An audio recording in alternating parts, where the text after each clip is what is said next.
This is the Reviewing Network Live, a weekly stream of consciousness recording session where I sit back with you folks out there, talk about some of the big news stories from the past week, and some other things I found that might be of amusement to you out there. I think you might get a kick out of it.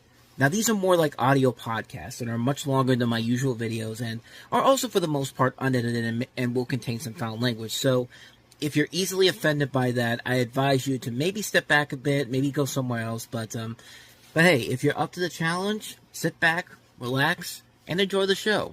Thanks.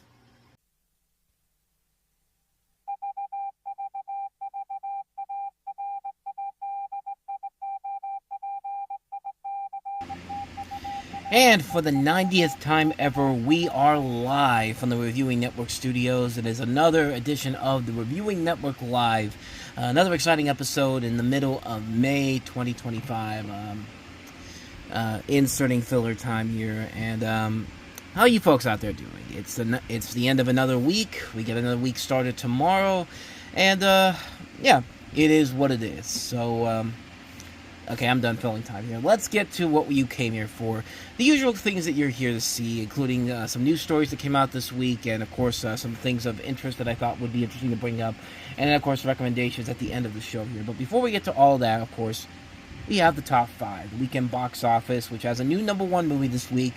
Really was not a surprise when you really think about it, but yeah, overall, it's the kind of box office you expect it to be. So sticking around in the top 5 at number 5 this week, The Accountant 2 still hanging in there, $4.9 million this weekend, dropping only 26% from last week, bringing its 4-week total up to $59.1 million. If you count worldwide numbers, it's up to $90.5 million. So it's already made back that budget it had of I think it was like $60 million. I think it was something like that.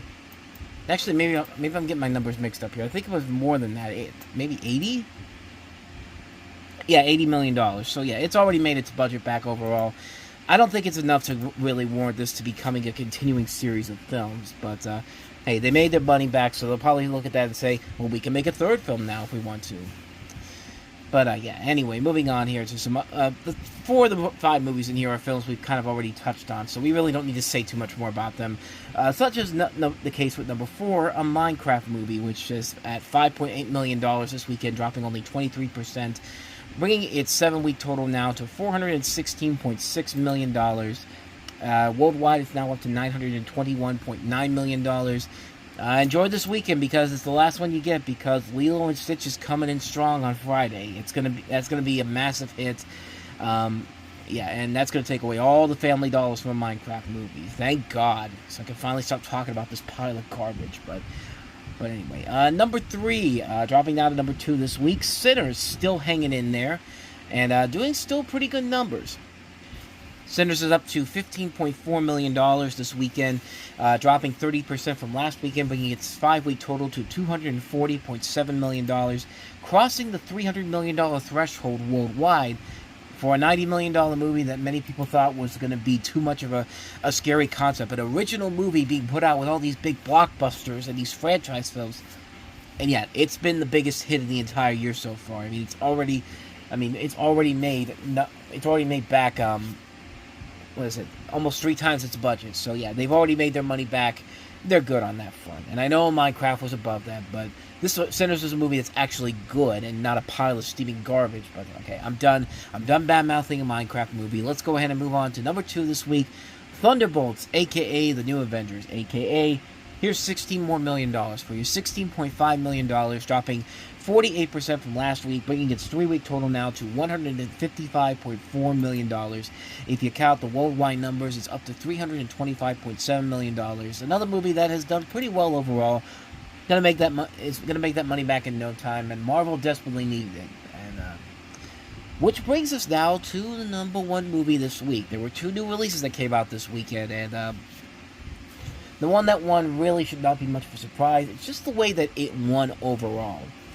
That is, of course, Final Destination Bloodlines, which was the big sequel everyone was kind of looking forward to. The trailers have done a pretty good job of selling the film. The marketing overall has been great. I mean, and the movie itself is pretty badass, too. Final Destination Bloodlines brought in $51 million. And you could just look at the trailer and see that if this has a high budget, it didn't go to the casting because there's no big names in this movie.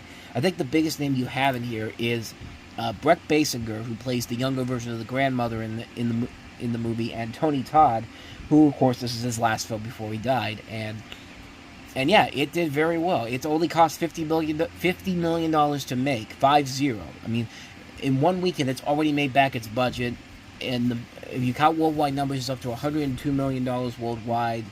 So yeah, needless to say, Final Destination is back, baby. And surely, I would not be shocked at all if sometime this week they say, we're going to make a sequel, because yeah, why not? I mean, you've already made back your budget on this movie, and get these same directors to come back on here. I mean, this was a really good movie. I was actually really shocked at how much I enjoyed this movie. I mean, I went into it going that thinking I was probably going to have a good time with it overall. This was a great movie, a really great movie. The more I think about it, the more I really appreciated it for what it was doing. Because not only was it a movie that kept with what you expect from a Final Destination movie overall. It gives you all the insane, over-the-top deaths. You know, it has the same storyline overall. There's a lot of callbacks in here, but they add a layer to it in the story department. It's with the focus mainly being on this family who really should not be alive today, but because the grandmother saw what happened and got away from the thing that was going to kill her over 60 years ago, yeah, this family's pretty much cooked overall. But you do care about this family overall. You do care about where they're going. You do care about what they want to be, is how you want them to survive. Like, you want these characters to survive. And the film does a very good job of handling that, adding this new emotional layer to it that really wasn't there before in the other Final Destination movies. This is probably the second, I said it before in my review, the second best of the Final Destination films after the second film. And it really comes close. Like, it's really close right now between this and Final Destination 2 as the best of the movies in this series so far. I mean, I think a lot of people can agree with that as well. The film did very well with critics. I think it got like over 90% on Rotten Tomatoes, which I was questioning because it's Rotten Tomatoes. Rotten Tomatoes is a co-owned by Warner Brothers and Universal. So that's the first thing you should do. Don't buy into that. Don't buy into the high hype right away, because this is a company that's owned by the studio that's putting this movie out. But lo and behold, they were actually spot on this one. This was actually a really good movie. And yeah, I don't know how much longer it's going to last in the box office, because it is your typical horror film. It's going to be front-loaded, and I think it was very much front-loaded on opening day. I think it brought in $20 million on opening day alone. $21 million, it says. $21 million. And it went up to $51 million. But the cinema score overall is a B+, which isn't the best, but it's not the worst either. I mean, I don't know how much more this is going to make overall, but like I said, it only cost them $50 million, so they're good to go. They don't have to worry about this thing coming back in within its budget overall. It's going to do fine. It's going to do fine at the box office.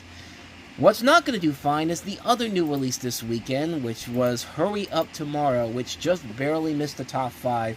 And didn't really do a whole lot per se, because it brought in $3.3 million this weekend. And yeah, it got thrashed by critics. The cinema score is a C-, which means that this thing ain't going to have a lasting power in theaters. That's not to say that this thing will not have lasting power as a cult classic, because yeah, this is going to be one of those movies where it's going to have a cult following to it for just being one of the most laughingly bad movies that you will ever see in your life. This is going to have life as a guilty pleasure movie, because that's what this movie really was. This movie was such a egotistical, pretentious movie with, the worst thing about it is the Weeknd himself, Abel Tesfaye, who is not a good actor in this movie. He sucks as an actor in this movie, but Jenna Ortega and Barry Keoghan know that their names are attached to this too, and they're going to come out of this movie swinging, and they're the ones who come out really with the best stuff in the movie. And it's a weird review I have for this. It's a bad movie. It's one of the worst movies of the year, but I can't wait for this to come out on Blu-ray or streaming, because I'm going to watch this movie again as a so bad it's good movie. That's what this film is.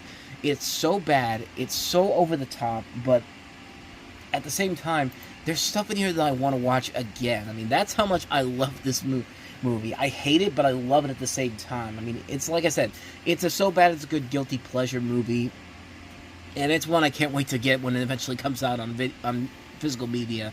But But yeah, it's not gonna make it's not gonna make money at the box office overall. I mean, it might do well worldwide, but I mean, considering that we don't have any international numbers yet, and it's only at $3.3 million. I mean, it's not like it was a bad. It's not like it's a high budgeted movie. $15 million should not be that hard to make back. But I'm literally looking on Box Office Mojo right now. They don't have any dates for international releases, so I don't know if they're just putting it out here in the States or what. But yeah, it's not a good start overall, but it'll eventually make its money back through the many cult reappraisals it will get over the next couple of years and decades. But speaking of movies that are doing better numbers, let's talk about movies that are doing better numbers than Hurry Up Tomorrow. Friendship is still hanging in there, adding 54 more theaters this weekend to bring its 2-week total to $2 million this weekend. It went up to $1.4 million. The wide release for this, I think, is coming up either this week or next week, one of the 2 weeks coming up. But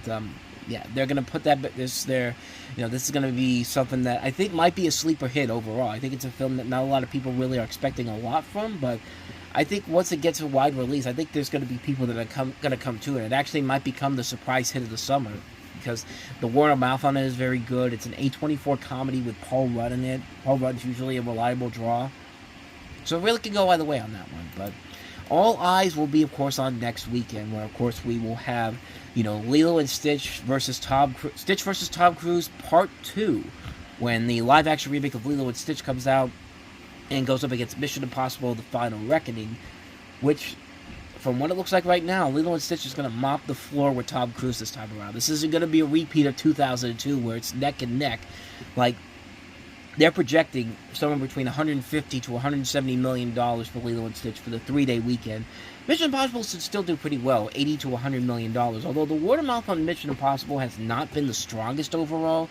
It's not that it's been getting bad reviews, it's just been getting the same type of reviews Dead Reckoning had. Dead Reckoning, the biggest problems with Dead Reckoning was that they were a lot of the same problems that most two-part movies have. One part is usually not as action-packed, not as fun or as strong as the second half of a movie is, and we've seen this time and time again. But on top of that, the main baddie in Mission Impossible: Dead Reckoning is not a convincing villain whatsoever. I mean, he's a pretty lame villain when you really think about it, and I don't know, like, it's a movie where it's going to do well, but I think the fact that this movie is also over 3 hours long, I think really is going to ding the overall numbers coming in here for this movie in general. But I think it'll still do very well, but it's going to lose out to Lilo and Stitch. I think Lilo and Stitch right now, Disney did a great job with the marketing campaign for this. Every time you see Stitch on your screen, it's just like you can't look away. I mean, they've been doing promotions with him in the pink car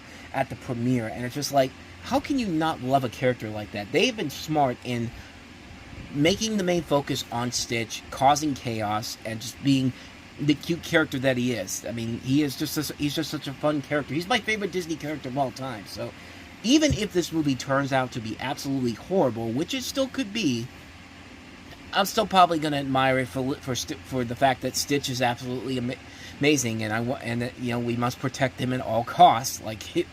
But I mean, that's just my personal feeling behind it. So there we go. That's the weekend box office. So let's get to some news stories this week. And not a whole lot of news stories of noteworthiness, but there's a couple of stories here that we should talk about here. So let's begin with story number 1. So Warner Brothers, in their infinite continuation of trying to destroy whatever dignity the studio had left over, thanks to their inept CEO, David Zaslav, made their next big, bold strategy this week by announcing that Max, the company's premium streaming platform, will be rebranded to HBO Max once again this summer. Gee, that sounds familiar, doesn't it? I mean, really? You spent 3 years changing the name from HBO Max to Max, and now you're changing it back again. Like, what are you, Warner Brothers? What are you, David Zaslav? Like, what the hell do you want for this company? But I've got the official press release right here. This was from Wednesday, and it says, at the Warner Brothers Discovery Upfront presentation in New York today, it was announced that Max, the company's premier streaming platform, will be rebranded to HBO Max this summer. Warner Brothers' streaming business has incredible momentum, turning around its profitability from by almost $3 billion in just 2 years. And yet you're still billions of dollars in debt, too. How does that work? And scaling globally with 22 million subscribers added over the past year, with a clear path to over 150 million by the end of 2026. This is in thanks to an enormous amount of hard work, investment, and refocusing the strategy of the programming that is working best, like HBO, recent box office movies, docuseries, certain reality series, and Max and local originals, and deprioritizing other genres that drive less encouragement or acquisitions, aka everything animated.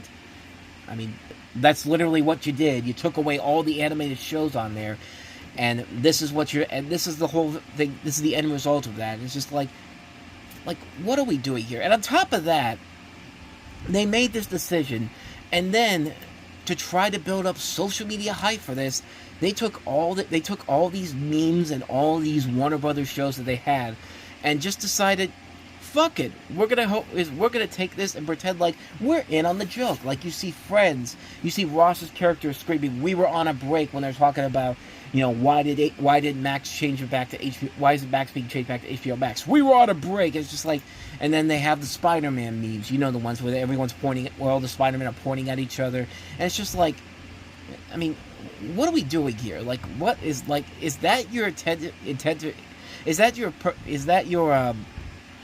is that your attempt to be funny? Because it really is not. It really does seem like that you're completely tone deaf on what your company is trying to do. And it really does feel like that this is a sign of something coming pretty soon that we were expecting to probably happen once David Zaslav started making these stupid decisions. And the Hollywood Reporter, coincidentally, had a story shortly afterwards saying that this could potentially lead to what we're all thinking of. And the article is called "Returning the HBO to Max is the latest sign of potential Warner Brothers Discovery split." For 2 years, we were fed a steady stream of why Warner Brothers Discovery dropped the HBO from HBO Max. The short version, it was too limiting. Max is the streaming home to more than just prestige television, etc., etc. Well, now HBO Max is back, albeit in an improved app, and the debranding of the rebrand is likely the latest sign of a potential division of Warner Brothers Discovery assets. On May 8th, after Warner Bros. Discovery reported its March quarter earnings, CNBC, how can I not say CNBC? CNBC's David, and of course, as soon as I say that, a pop-up comes up. Get away from me, Invesco. Okay, CNBC's David Faber, Jesus Christ, had a report of his own. WBD is, quote, moving towards a split, unquote. It's becoming relatively clear to me from the many conversations that I've had that we could get some sort of announcement in the not-too-distant future that they are planning to try to split the company, Faber said. Warner Bros. Discovery does not respond to the Hollywood Reporter's request for comment on the Faber report, which basically means that, yeah, it's going to happen. So don't even try to pretend like this isn't something that you're keeping under wraps. Like, everybody knows you're doing this. The only split that makes sense for Warner Bros. Discovery, which was just formed in April 2022, is the combination of Warner Media under AT&T and Discovery Inc., would be to pair the WB studios with Max and spin the Discovery linear cable channels off into a new company. Faber's reporting concurs, but we can also just sort our intuition and logic on this one. A Warner Bros. Discovery split and spin would not come without hurdles, like the fact that HBO Max also houses most of the same programs that populate Discovery Plus. How do you rectify this problem? You reattach Max to the HBO brand and remove the Discovery stuff later. Or just get rid of all the Discovery stuff altogether, in my opinion, because, yeah, the Discovery Channel ain't what it used to be. The Discovery Channel has basically become nothing but stupid reality shows, you know, John and Kate Plus 8, the 90-Day Fiancé cinematic television universe. Remember that universe they were setting up here?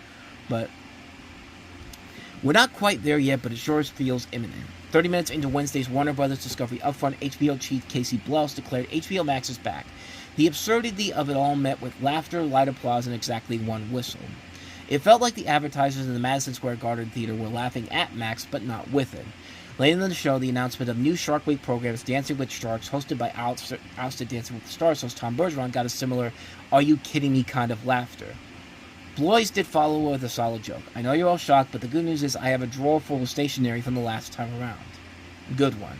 That's what it says in the article here, but I mean, the whole idea of this is just really, really stupid. Like, it should have just stayed HBO Max from the beginning, but the fact that this dude tried to distance this company from what it was beforehand, it's just like, I just get the feeling that he sees what's happening at Universal. Universal basically right now is doing the same thing with their show, with their things, where they have Versant now coming up, where it's basically NBCU keeping its studio and streamer Peacock and the NBC network as well as Bravo, and the rest goes to that new company they're building. And it's expected to be part of a very big summer overall for like massive changes, like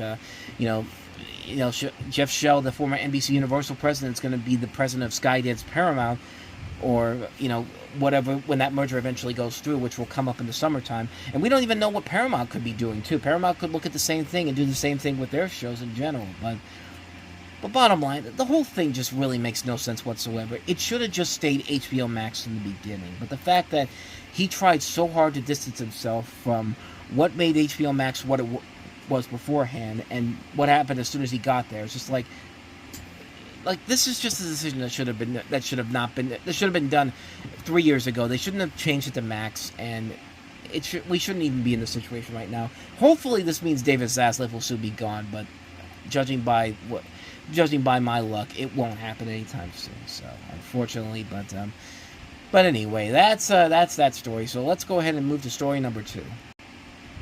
So of course, right now we have the Cannes Film Festival going on right now. We already have one movie sold.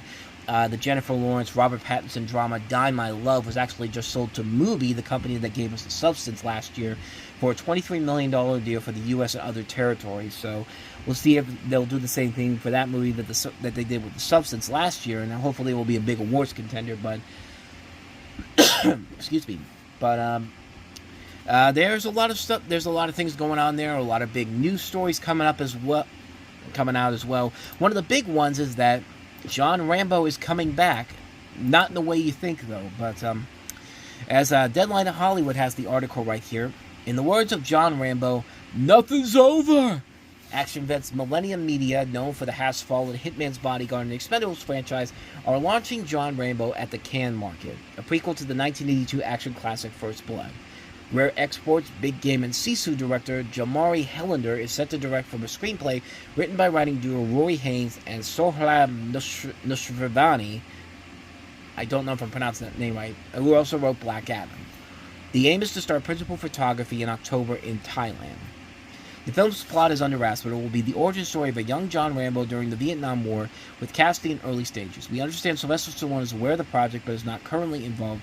We hear the doors open for producers should a fitting role arise, which it's supposed to be a prequel to the original Rambo in general, unless you're going to have him in there for a flashback. I mean, it's better to just do it on your own. Don't get him involved unless it's going to be for a reason. But I like the idea overall here, but my one concern that I have with this is that you got to remember the first thing about First Blood in general. First Blood started off completely different than what the other Rambo movies would eventually become. I mean, Rambo essentially went on to become... It started off as the story about this guy who's just walking through town, and he gets a bad rap, and he has PTSD because of the stuff he had to go through during the war, and goes on this one-man war with this small town. And it has one of the great monologues from Stallone at the end of the movie, where he pours his heart and soul to the ghost of Colonel. Why am I blanking on the name? Colonel Troutman. Good Lord, like I said, it's been a while since I've seen First Blood, but I should remember the name of Richard Crenna's character. But bottom line, First Blood started off as a serious action drama, but then just evolved into this, massive blockbuster action movie, like on the level of Commando with First Blood Part 2, and then Rambo 3, and then Rambo Last Blood. It's just like I really hope they don't steer away from what made First Blood the classic movie that it is, and completely just ignore it in general.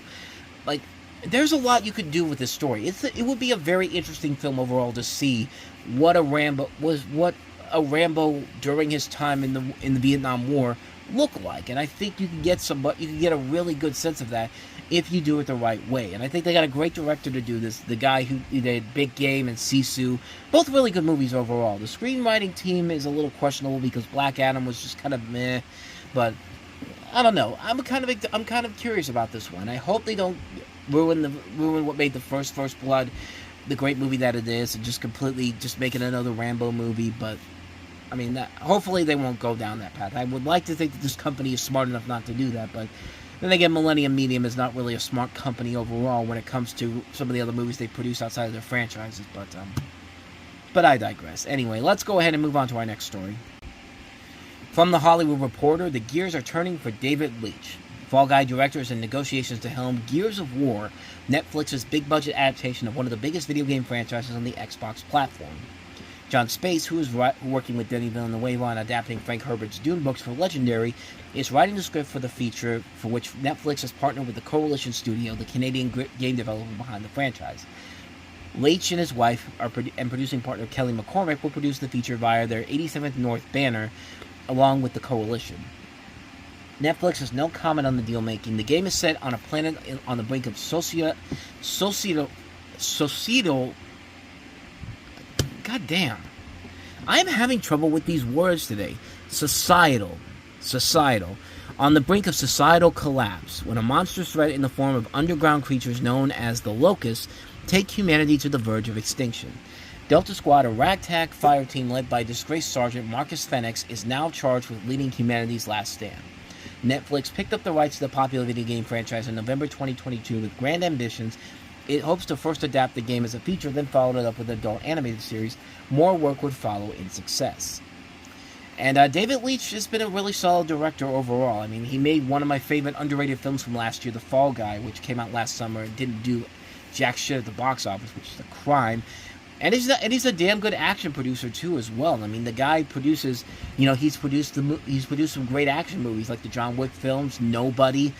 We just had Nobody 2's trailer come out this week, which I've actually watched that more than the Superman trailer. Not because I'm not excited for Nobody 2 less than Superman, is more than Superman. I'm more than excited for Superman, but I thought the Nobody 2 trailer was just such a damn good trailer, and just the way they used Holiday Road in that trailer, I'm excited, man. I can't wait for the end of the summer for that one, but as far as the guy's a great action director as a whole. I mean, the guy usually cannot do any wrong, even with the movies that are not that great, such as Bullet Train.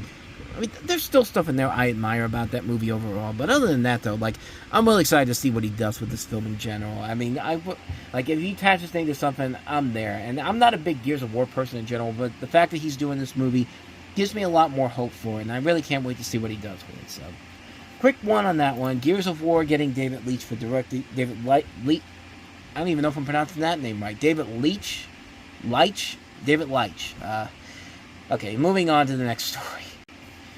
From Deadline Hollywood, the movie business is on a much-needed hot streak. How the momentum impacts two plum packages remains to be seen. One of them, the feature adaptation of the video game Split Fiction, has Wicked Helmer John M. Chu attached to direct. What will be another two-hander with female leads. Sydney Sweeney is one of them, and Paul Warnick and Rhett Reese are the writers. They are the scribes behind Deadpool and Wolverine, the Deadpool and Zombieland films. Not surprisingly, after the smash results of the screen adaptation of the Minecraft video game, bids are high as the deal is getting close. I've heard bid numbers in the multiple millions from Sony and Amazon MGM Studios, with the latter in strong position to take it off the table, and it will likely be settled by early next week.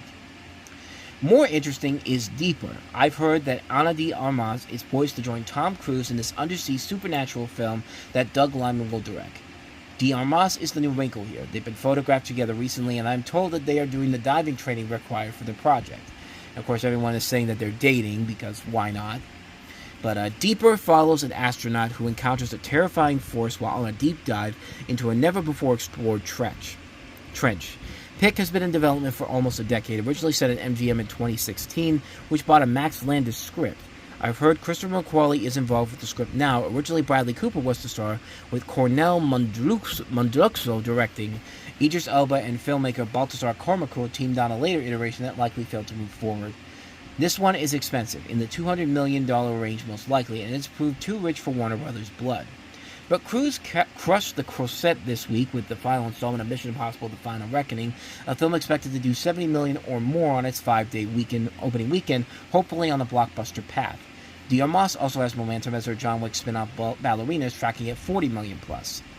While he, Lyman, and McCoy have plans to shoot a narrative film in space with cooperation from NASA and SpaceX, I'm told Cruise would likely make Deeper next, and it's not a question of if, but when he decides to make it. No comments from his camp. So we got two big projects here with a lot of notable names attached to it. I've never heard anything. I've never heard of Split Fiction before. I actually know nothing about it, but you got John Chu directing it. He's a good director who's done stuff like Crazy Rich Asians and Wicked. So, yeah, I mean, it's also Sydney Sweeney, too. Hopefully this will be a sign that she's picking better movies and not the garbage that she keeps attaching herself to, like, Ariana DeBose and also Glenn Powell.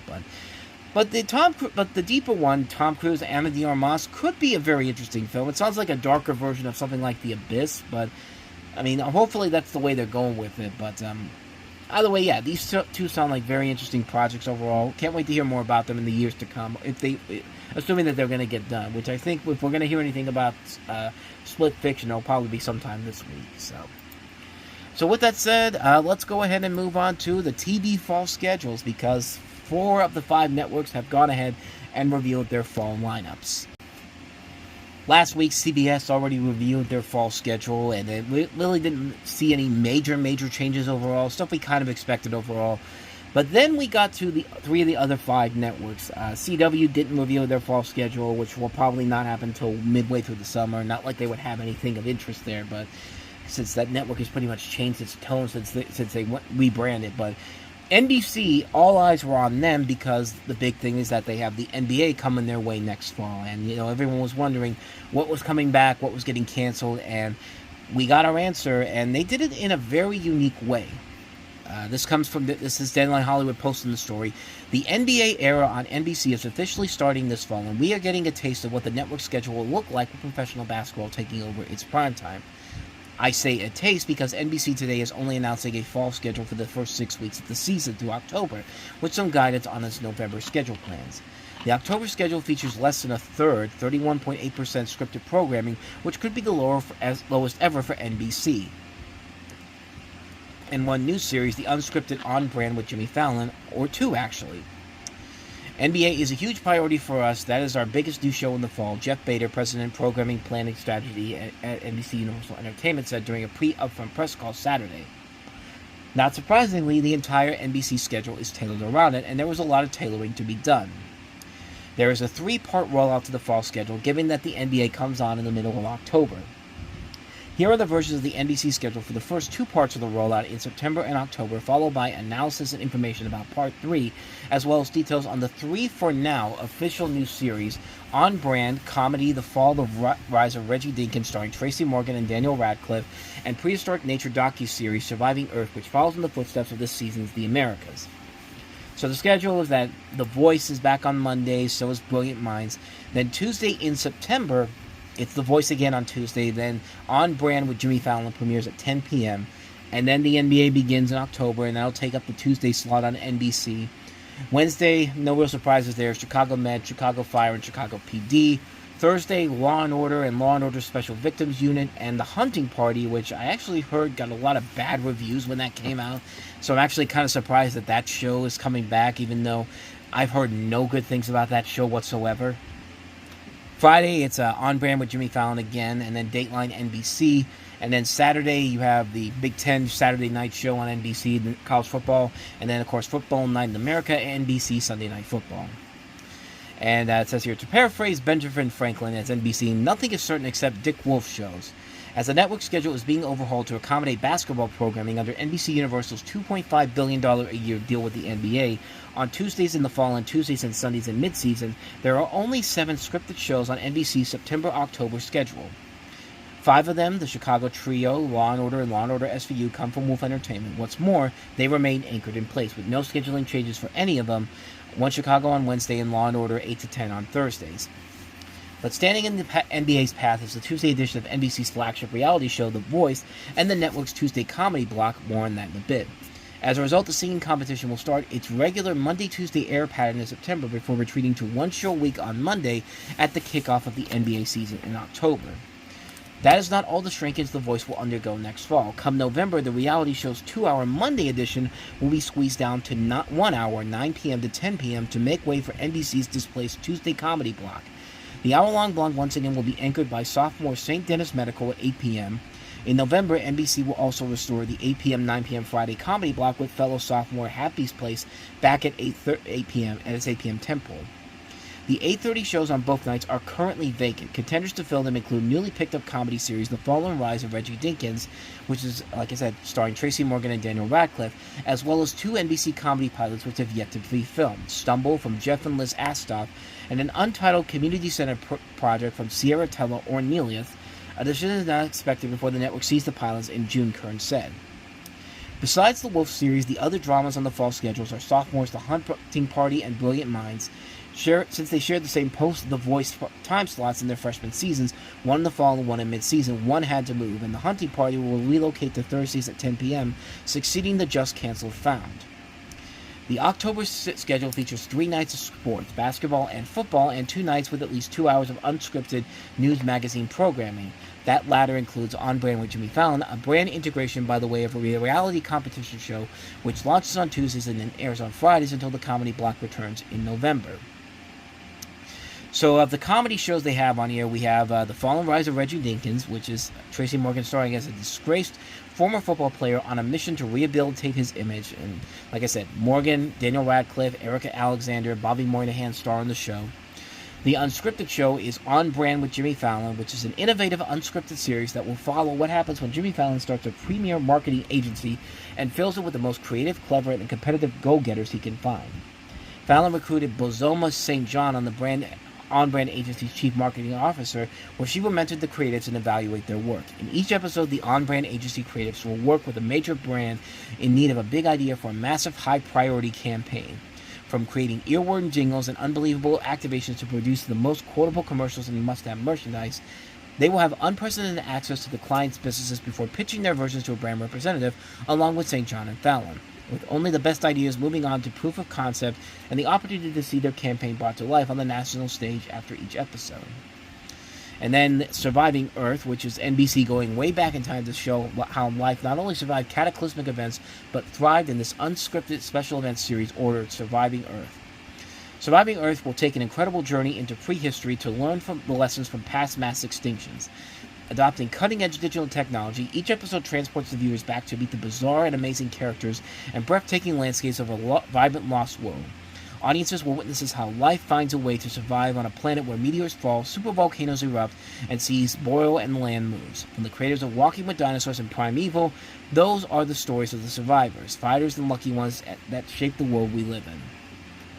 So there you go. That's NBC's schedule. Not really much of a surprise. The biggest surprise overall is the fact that they're rolling this out in 3 different ways. We already knew the NBA was going to take up a huge chunk of the schedule, but it's very interesting to see what they're doing. They're kind of taking the Fox approach with this, which actually Fox is the next one on this list that we're going to get to in just a little bit here. But they're taking the Fox approach where they're doing like the one step at a time. Like, this is what we're doing in the fall. This is what we're doing in the spring. This is what we're doing in the winter. That type of thing. And it's an interesting move overall, and it makes sense for them because, of course, of what they're doing with the NBA taking over, and that'll be something that'll be very interesting to catch up on when that happens. So I'm really curious to see where they go from there, like what those shows are in the 8:30 time slots that they have going on there, which we don't know about right now. But so anyway, that's what's happening. That's what's happening at NBC. Let's take a look at what's happening at Fox this fall. For as far back as memory goes, Mondays has been synonymous with drama on the Fox schedule. Some of the network's signature shows of the last couple of decades, like 24, House, Prison Break, and 911, have called the night home for all or significant portions of their run. That will change this coming fall when Monday nights will go unscripted in a non-strike year with Name That Tune and Celebrity Weakest Link, leaving Tuesday night as the only night featuring live-action scripted programming on the network. Here is Fox's fall 2025 schedule, followed by analysis and descriptions of the network's new series, which includes Memory of a Killer, The Faithful, Best Medicine, and The Return of American Dad, Game Show 99 to Beat, and 2 unscripted format revivals. So starting off on Monday, we have, as we mentioned before, Name That Tune and Celebrity Weakest Link, which means the Weakest Link is moving from NBC to Fox this fall. Tuesday, Murder in a Small Town and Doc. Wednesday, The Floor and 99 to Beat. Thursday, Hell's Kitchen and Special Forces World's Toughest Test. Friday, Fox College Football Friday. Saturday, Fox Sports Saturday. And Sunday, the NFL on Fox, the OT, Fox Animation Encores, The Simpsons, Universal Basic Guys, Crapopolis, and Bob's Burgers. Less than a decade ago, Fox's fall 2016 schedule featured all but 1 hour Monday to Friday shows taken up by dramas and comedy series. This fall, all but 2 hours will go to reality and sports. That is a progression not unique to Fox, with scripted shows taking up less than a third of NBC's schedule this coming October. Some of this was out of necessity. Fox only renewed 2 dramas for next season, breakout hit Doc starring Molly Parker, and fellow sophomore Murder in a Small Town, which was produced under the network's international content strategy and designed for limited runs. The shows will stay on Tuesdays in the fall, returning to the time slots when they landed successfully last season, no, not at the same time. One aired in the fall and the other in mid-season. Fox just picked up 2 ongoing hour-long series for next season, drama Memory of a Killer and comedy Best Medicine starring Josh Charles, both being straight-to-series orders under the network's current development model. A fall launch would be too quick of a turnaround. They will premiere in mid-season, where Fox successfully introduced Doc, followed by limited biblical series The Faithful, slated for the 2026 Eastern Passover season. Fox is going for a Doc Tuesday in mid-season, pairing its 2 medical shows, Doc and Best Medicine, which is based on the UK hit Doc Martin. The alternative was Memory Lost Tuesday, but putting through Doc about a doctor with amnesia, and Memory of a Killer about a hitman who delivers early-onset Alzheimer's. Memory of a Killer may be headed to Monday, as I hear the night will welcome back scripted programming in mid-season after using the celebrity theme Name That Tune and Weakest Link as Monday Night Football counter-programming in the fall. The thriller drama is fully owned by Fox, as is The Faithful, with Best Medicine a co-production with Warner Brothers Television. The temporary scripted pullback reflects what Fox is its evolution 6 years after the Disney-Fox deal separated from the network and its former main studio supplier, 20th Television, as the last of the 20th TV-owned Fox dramas, 911 Lone Star, done under a vertically integrated business model, ended this season. Along with the mothership 911, the spin-off spent most of its run on Monday. Unscripted expansion, there's likely was also an element to playing to our strengths, as Michael, who's Wade? Rob Wade. I'm kind of skimming through this, so I didn't get the full names on here, but Rob Wade noted earlier, in leaning heavily into reality programming in the Fox's unscripted shows currently top Fox's ratings, led by the network's new flagship series, The Floor, also the highest-rated primetime game show on broadcast. For the first time since 2019, there will be no Masked Singer on Fox's fall schedule, as Deadline reported exclusively. The celebrity music competition will only do 1 cycle next season, launching in January. Not surprisingly, taking over the Masked Singer's 10-pole Wednesday 9 p.m. slot will be The Floor, hosted by Rob Lowe. It will also be used as the launching pad for the new game show 99 to Beat, hosted by the Masked Singer judge Ken Jeong, keeping his presence on the night in the fall, and Aaron Andrews. Staying in its anchor Thursday 8 p.m. time slot, Gordon Ramsay's star with Hell's Kitchen paired with Special Forces World's Toughest Test. Wade stressed that his team did not look at nights on the schedule as being scripted or unscripted, with one exception. The only tool we have on our schedule is Animation Domination, which is obviously a full-on Sunday night, he said. Excuse me. Good Lord. Like last season, Family Guy and Grimmsware will be sitting out the fall. They are on Fox's mid-season animation bench alongside American Dad, set for a Fox return after 11 years on TBS. The 20th Television animated produced The Simpsons, Family Guy, Bob's Burgers, and American Dad have all been picked up for the next 4 seasons in an unprecedented deal. Fox's other animated shows are fully or partially owned by the network. Also, like last season, Fox's half-hour live-action comedy series, Animal Control and Going Dutch, both wholly owned by the network, will make their appearances later in the season. In addition to The Masked Singer, Fox's unscripted backups include Beat Shazam, Don't Forget the Lyrics, Extracted, Kitchen Nightmares, Lego Masters, as well as Next Level Chef, which is joined by the holiday-themed limited event Next Level Baker. The network has not yet made renewal decisions on dramas Accused, The Cleaning Lady, and Alert Missing Persons Unit, as well as animated comedy The Great North. Of the group, one of the most would continue as a regular series, while anthology Accused could potentially return as an event in the future.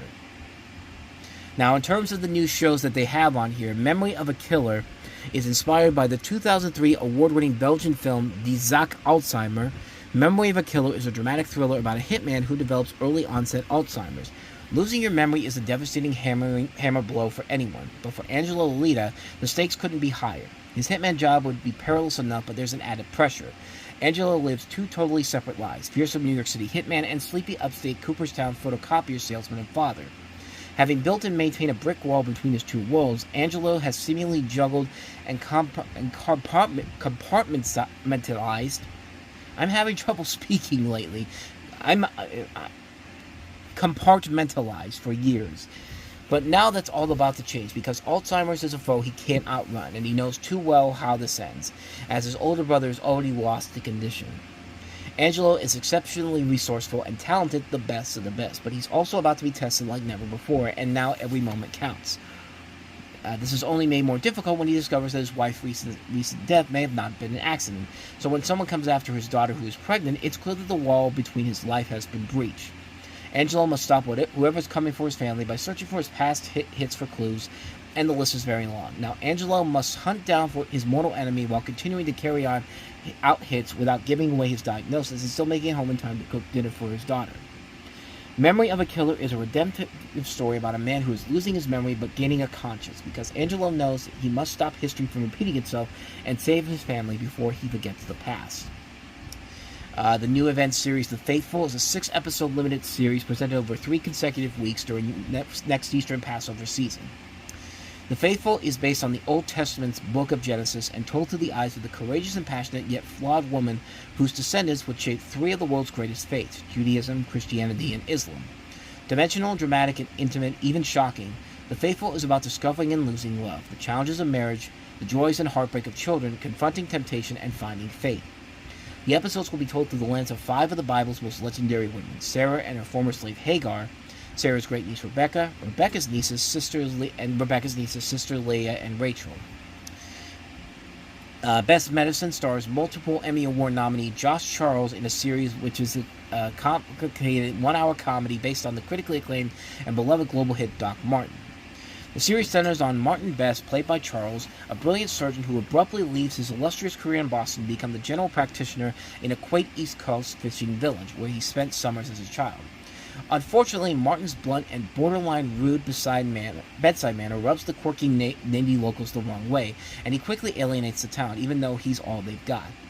Although Martin can expertly address any medical ailment or mystery in this idiosyncratic town, he's really just desperate to be left the hell alone. Instead, he keeps getting dragged right smack into the middle of their personal chaos, feuds, and fantasies. What the locals don't know is that Martin's terse demeanor masks a debilitating euphobia and deep-seated psychological issues that prevent him from experiencing true intimacy with anyone. But tenacity is the creed of everyone in the small village, and the people who live there may be exactly what the doctor ordered. And 99 to Beat, stop me if you've heard this before. In 99 to Beat, 100 contestants go head-to-head in a range of visually distinctive and hilarious games in an arch-competitive game show like we've never seen before. Really, because that sounds like the concept of 1 versus 100. It was literally the same concept, pretty much. But I don't know. Maybe I'm looking at this. Maybe I'm not looking at this through yet. I gotta give it a chance. But 99 to Beat is the game show that anyone can win, and there's only one thing players must do for a chance of walking away with the cash prize. Don't come in last. As contestants battle it out against each other, each round will see the number of players whittle down until one person is left standing, and they take home the top prize of $100,000. So, okay, maybe it is a little bit different than 1 versus 100, but that literally does sound like the plot of 1 versus 100, that show that used to be on NBC, hosted by Bob Saget. But so yeah, overall, Fox's schedule, it is what you think it is. I mean, it looks like what you expect it to be, and there's no big, real significant changes on that front. And so that means we only have one other network to look at. Let's see what ABC has in store for us this fall. Ryan Murphy will keep his hold on ABC's Thursday 8 to 10 p.m. stretch next season with the first 911 franchise block in 3.5 years, while reality veteran Shark Tank is moving to a new night after 15 seasons on Friday and Sunday. The Golden Bachelor is also back in a new time slot on the network's fall 2025 schedule, which features one new series, spin-off 911 Nashville starring Chris O'Donnell. Schedule goes like this. Monday, it's ESPN's Monday Night Football. Tuesday, Dancing with the Stars and High Potential, last season's breakout hit with Caitlin Olsen. Another breakout hit starts the night off on Wednesday with Tim Allen and Kat Dennings returning Shifting Gears, followed by Abbott Elementary, then The Golden Bachelor, then Shark Tank, moving from Friday to Wednesday nights. Thursday has 911, followed by the new series 911 Nashville, and then Grey's Anatomy moves to the 10 p.m. time slot. Friday has Celebrity Wheel of Fortune, followed by 2020. Saturday Night College Football. And Sunday, America's Funniest Home Videos and The Wonderful World of Disney. So no real surprises on that schedule overall. But According to this, ABC launched a big breakout hit with high potential, the network's most-watched new series in 7 years, which ranks as the season's top broadcast series in multi-platform adult 18 to 49 ratings. Not looking to mess with what works so well, ABC is keeping high potential in the same time slot, Tuesday at 10 p.m. with the same lead-in, Dancing with the Stars, next fall. The network has been able to increase High Potential's episode count by a couple of hours from last season's 13-episode order, which will stretch its sophomore run into mid-season. Tuesday is one of 4 consecutive nights left unchanged from last fall, with college NFL football on Saturday and Monday, America's Funniest Home Videos, and The Wonderful World of Disney on Sunday, the latter featuring the world television premieres of Guardians of the Galaxy Volume 3, Elemental, Avatar: The Way of Water, and the broadcast premiere of Wakanda Forever. Also staying put are Thursday bookmarks Ryan Murphy's 911 at 8 p.m. and Shonda Rhimes' Grey's Anatomy at 10 p.m., with 911 Nashville taking over the Murphy's Doctor's Odyssey in the Hammock 9 p.m. slot. While off the schedule, the cruise ship medical drama has not been officially canceled, and creative conversations with Murphy about its future are continuing. The 2-hour 911 block sets up likely crossovers between the Mothership and the Nashville set spinoff. The last time 2 series in the First Responder franchise aired back-to-back was a brief tandem of 911 and 911 Lone Star in spring of 2021 on Fox. The biggest scheduling changes are coming on Wednesday. Back is the 8 p.m. 9 p.m. comedy block ABC introduced this winter with shifting gears at Abbott Elementary, the number 5 and number 2 broadcast series of the season in multi-platform adults 18 to 49 at 8 and 8:30 respectively. They will be followed by the second installment of The Golden Bachelor, starring former NFL player Mel Owens, which is trying on a new slot after the inaugural season, airing hour-long episodes on Thursdays at 8 during the strike-impacted fall 2023, while offshoot The Golden Bachelorette ran 90-minute episodes on Wednesdays at 8 p.m. last fall. Anchoring the night at 10 p.m. will be veteran reality utility player Shark Tank, moving to Wednesdays for its upcoming 17th season. Except for 4 episodes in its first season, which aired on Tuesdays, Shark Tank's original run to date had been confined to 2 nights, Sunday as well as Friday, where the Entrepreneur series has been an 8 p.m. opener for the past 5 seasons. Succeeding Shark Tank in the Friday 8 p.m. hour will be another ABC unscripted utility player, Celebrity Wheel of Fortune, with its first installment emceed by new Wheel of Fortune host Ryan Seacrest. At 8 p.m., Celebrity Wheel of Fortune will follow the syndicated duo of Wheel of Fortune and Jeopardy, which airs in the 7 p.m. to 8 p.m. hour on the ABC stations. The network had Celebrity Wheel of Fortune ready to go first, but Celebrity Jeopardy may go into the 8 p.m. slot too in mid-season. In addition to The Rookie, the number 3 broadcast show this season in multi-platform 18 to 49 will trend in Celebrity Jeopardy. ABC's mid-season bench includes American Idol, which traditionally launches in January. The network has also had recently ordered drama pickup R.J. Decker in mid-season consideration. Anything else of noteworthiness? We just have the one description about 911 Nashville, and that is that the newest entry in the franchise, 911 Nashville, is a high-octane procedural about heroic first responders, as well as their family saga of power and glamour set in one of America's most diverse and dynamic cities. The new series stars Chris O'Donnell, Jessica Capshaw, Leanne Rimes, and Kimberly Williams-Paisley. Yeah, not much more to say about that one. So that's ABC's fall schedule. No real surprises on any of these schedules whatsoever. The only one who really made kind of a big impact was NBC with how they're doing the whole thing. But everybody else, CBS, ABC, Fox, just standard stuff in general. So with that said, let's go. That's all the big news stories I wanted to cover this week. But let's go ahead and cover 2 more things I want to cover here. So it's been 2 months since Snow White came out, and it came at when it didn't do well at the box office, and it's not a bad movie, but it's definitely a film that it very much is not going to be, wasn't going to be a movie that was going to appeal to most people in general. I mean, it's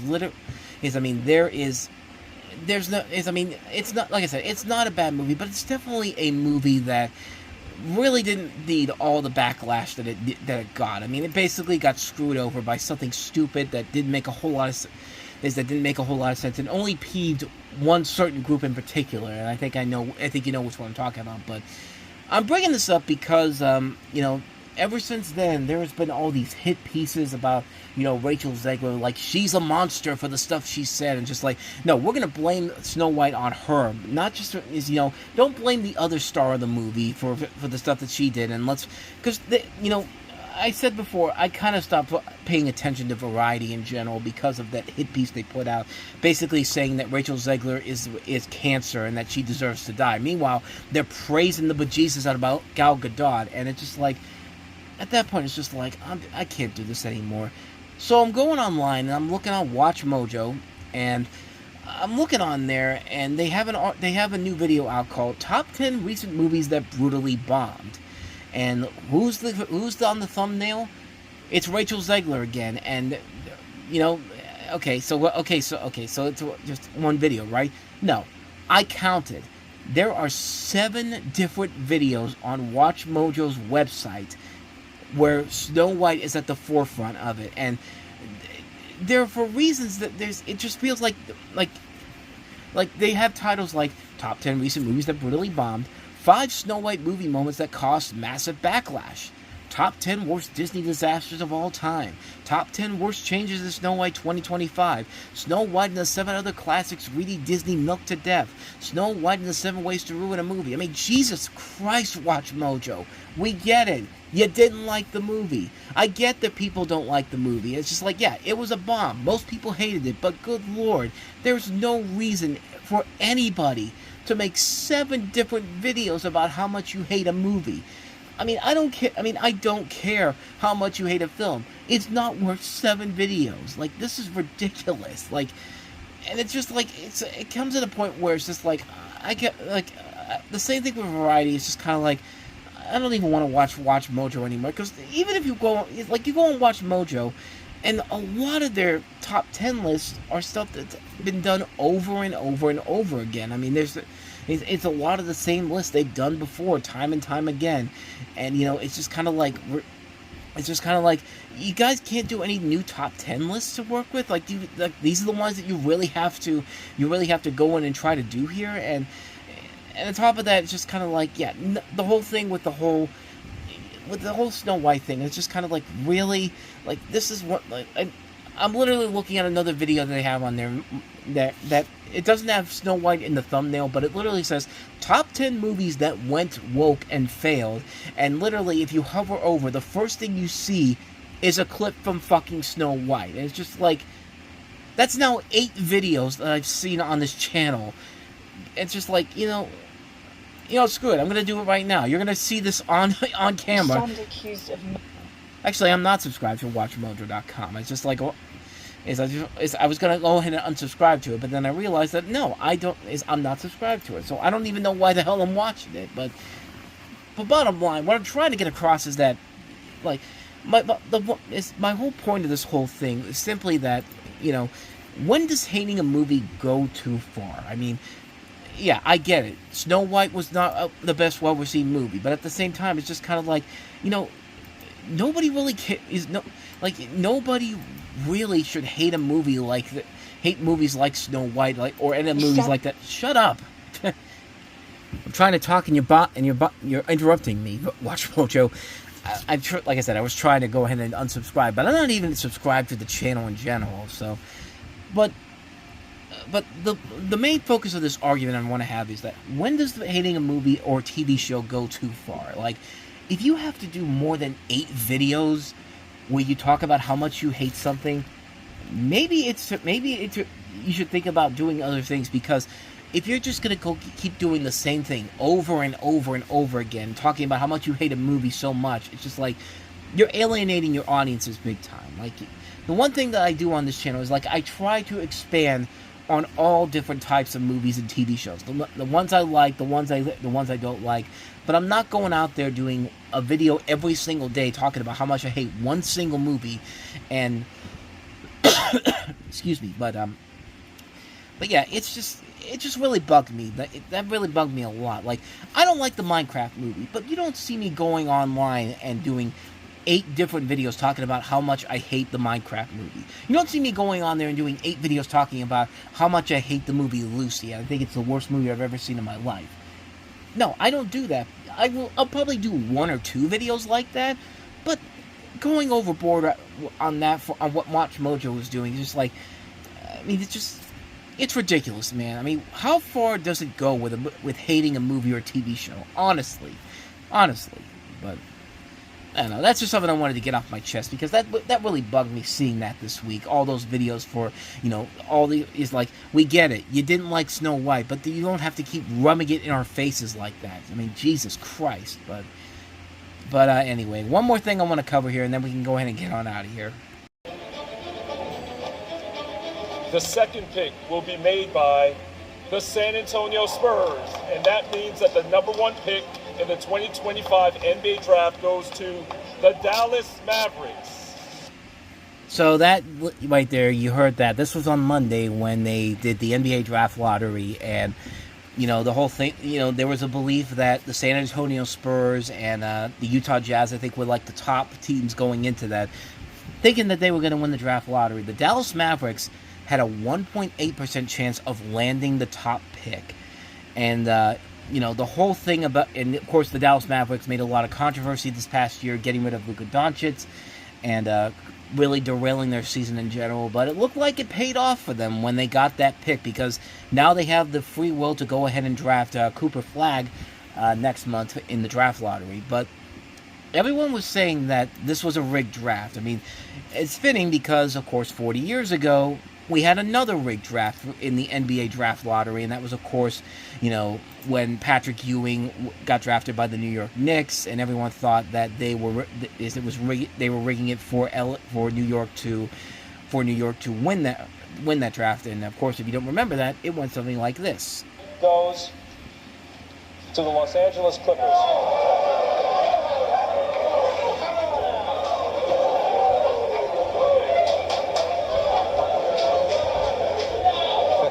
Busher.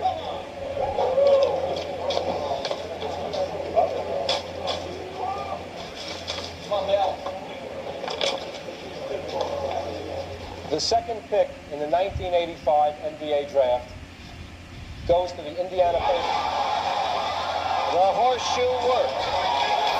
Basketball is back in New York City, my friend.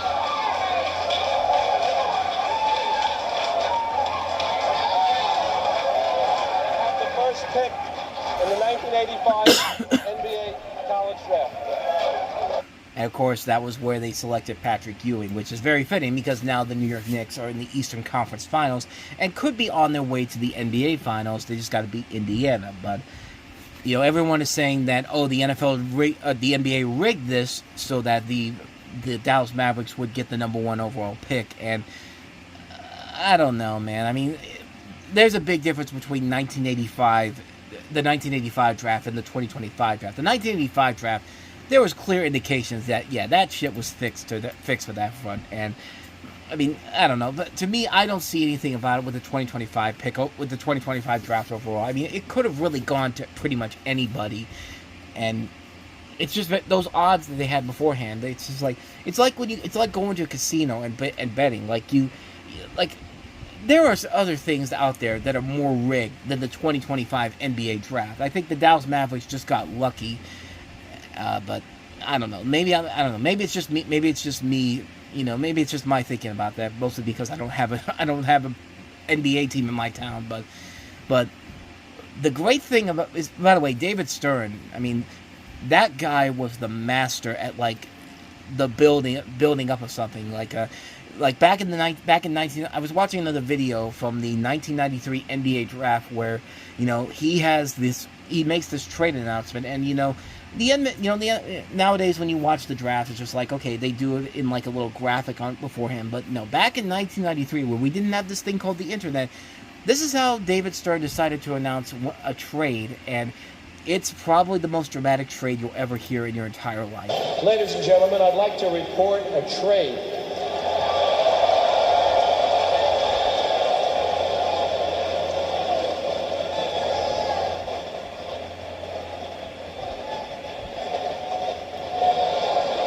Orlando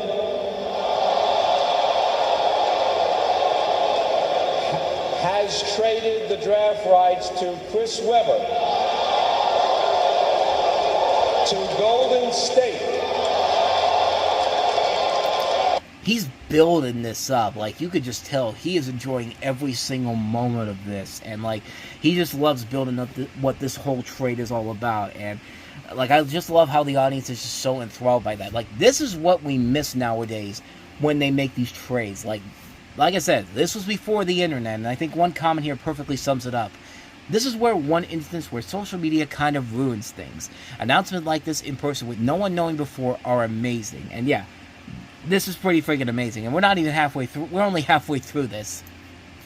in exchange for the draft rights to Anthony Hardaway and 3 future first-round draft picks, which will be exercised at the earliest in the years 1996, 1998, and 2000. Think about what they just did. I mean, he literally said the 3 first-round picks, but they will be brought up in 1996, 1998, and 2000. This happened on June 30th, 1993. So the Magic basically used those 3 first-round picks and and had them there for 7 years. Like, they held those in there for 7 years. And like I said, it's just the way that David Stern went up there and just let it sink it, let it just keep going. And nowadays that if social media was there, if we had social media and the internet, they would have been like, get to the point already. Just like, that's what's missing from a lot of the drafts nowadays. It's like that build up, like, this whole thing is just kind of like, taking your time and just letting the audience reaction sink in. It's just like, but I don't know. I was just bringing it up. But I'm bringing all this up because, we had the NBA draft lottery, and of course the MLB has a draft lottery, as does the NHL. However, there's one league out there that doesn't have a draft lottery, and there was a lot of rumblings about, why doesn't the NFL have a draft lottery? Why don't they have a type of thing like that? And yeah, they were building the story up overall, and NBC Sports actually has a story right here. And basically it's just saying that the NFL has shown no inclination to having a draft lottery. The NFL loves to make money when it's not supposed to be making money. When it comes to off-season cash grabs, there's one bridge the league has shown no inclination to cross: a draft lottery.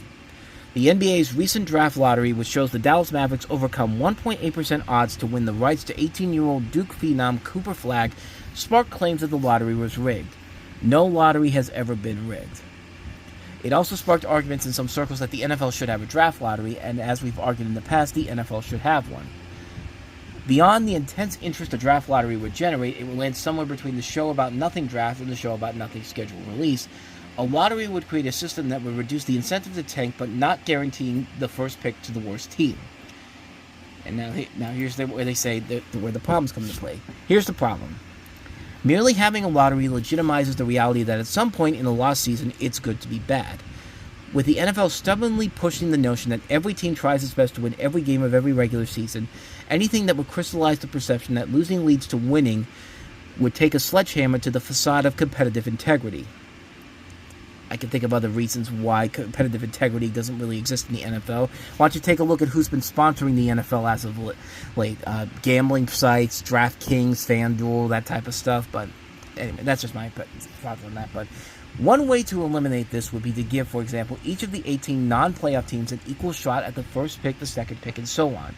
The only risk for that approach would be the possibility that an owner of a team with a snowball's chance of scaling the playoff mountain of 5.5% shot at a potentially transformational talent. Unlike the leagues that have lotteries, the NFL maintains a clear firewall between being at the bottom of the standings and the top of the draft order. While it's obvious that the worst picks first, the league prefers to draw as little attention as possible to the very real strategic benefit of embracing the suck. What's the difference between a 2-15 season and a 3-14 season? What's the difference between a 3-14 season and a 4-13 season? A lost season is the lost season, and no one will care about the final number of wins. The only way to make chicken salad in such a chicken shit circumstance, that's them saying this, not me, is to let nature take its course. Or, as the case may be, to nudge nature along a little by using late season games to evaluate young backups. The temptation to tank is very real. Some firmly believe that it should be avoided because it introduces losing into the culture of the team. Some don't care about that, which is one of the reasons why they keep losing. And I agree with that. That's a real good point to just keep. That's a real good point to doing that, because at the end of the season, you're already losing, and you have a chance to get a high draft pick, and yet you want to keep pretending like, winning isn't losing isn't everything. It's like they have some examples here we're going to get to in just a little bit, but In 2014, the Buccaneers clearly tanked in the second half of a Week 17 game against the Saints to ensure that a double-digit lead evaporated, delivering the top pick in the 2015 draft. The cost of trading up highlights the value of not having to. If the Jaguars had finished with the second overall pick and not the fifth overall pick, they wouldn't have had to give up next year's first-round pick, among other things, to get Travis Hunter. The 2024 finale introduced counter-tanking to the equation. Plenty believe that the Bills threw their Week 18 game against the Patriots to keep a division rival from landing the number 1 overall pick. Buffalo started quarterback Mitch Trubisky in the game, and they removed him with no apparent reason for Mike White late in the third quarter, after the Patriots had taken a 17-16 lead. Excuse me. Winning that game hurt the Patriots. They could have traded the rights to the number 1 overall pick, quarterback Cam Ward, for multiple other picks and or players, and they still could have gotten tackle Will Campbell plus a lot more stuff. The NFL doesn't want anyone to connect losing games and getting dibs on the sorting cap process.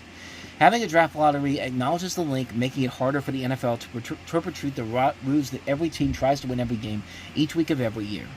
Without that concern, the NFL surely would have had a multi-network 3-hour primetime event for the league meetings in March that would draw 10 million or more viewers to see where the bouncing balls will land, and that could be sold to the highest bidder at a massive profit. This was written by Mike Florio, who wrote this, and basically the whole idea of an NFL draft lottery is really a dumb idea, because, I mean, it's just completely pointless. Why, if it ain't broke, don't fix it. I mean, the NFL does what they need to do. Yeah, and to get this is to, you know, the NFL does what it needs to do to make the excitement for the draft come up. When, you know, when we hear, you know, that the sounds of the first pick of the NFL draft, it's just like, we know it's going to go to a team that was the worst team of the year last year, and it wasn't going to some other team that, you know, was just kind of mediocre, but then found their way back up again. And yeah, once in a while we do get that. We do get that with the Rams in 2016 when they traded up for Jared Goff, and then of course recently with the Carolina Panthers, who traded up for Bryce Young, and most of that has been mixed results thus far. But by essentially doing a draft lottery for the NFL, you're basically just telling these teams that have been bad for the last couple of years, it's not worth it. Just don't even try, because you don't have a guarantee that you're going to get a top high draft pick. I mean, the whole idea of it, I think, is really stupid, and I think that the NFL would be smart to not evolve this idea of a draft lottery. It should just be something that let it slide for a couple of days and then just completely move away from it. Don't try to keep it in the zeitgeist of everybody's ideas of doing it. I mean, it just sounds like a terrible idea overall. They should not do this whatsoever. So, with all that said, let's go ahead and wrap this up here. Actually, come to think of it, we don't have any recommendations this week. A lot of stuff that's coming out is mostly catalog titles, because last week we had the big release week with all the different titles out there, but we have some catalog titles of interest: Law Abiding Citizen, Batman Ninja, A Knight's Tale, Jason Goes to Hell, and Jason X on 4K, but yeah, other than that, though, I got nothing else for you. I mean, it's not a busy new release week. There's only one new release coming out, and it's the second Steven Soderbergh movie release of the month, Presence, which actually came out before Black Bag did, and yet Black Bag came out on Blu-ray last week, so I've heard some good things about Presence, though. I'm kind of curious about that one as well. I still have to get a physical copy of Black Bag somewhere, but yeah, other than that, though, that's going to do it for this episode of Reviewing Network Live. Sorry I don't have any recommendations for you this week, but it is not that busy of a week in general in terms of new releases. But with all that said, though, thank you so much for watching this and listening, and I hope you enjoyed it. If you did, go ahead and check out our playlist, check out some of our previous episodes, as well as hit the like button, subscribe button, notification button, and the bell. And with all that said, I will see you guys next Sunday for another episode. So thank you so much for watching and listening. I'll see you guys next time. Until then, we are out.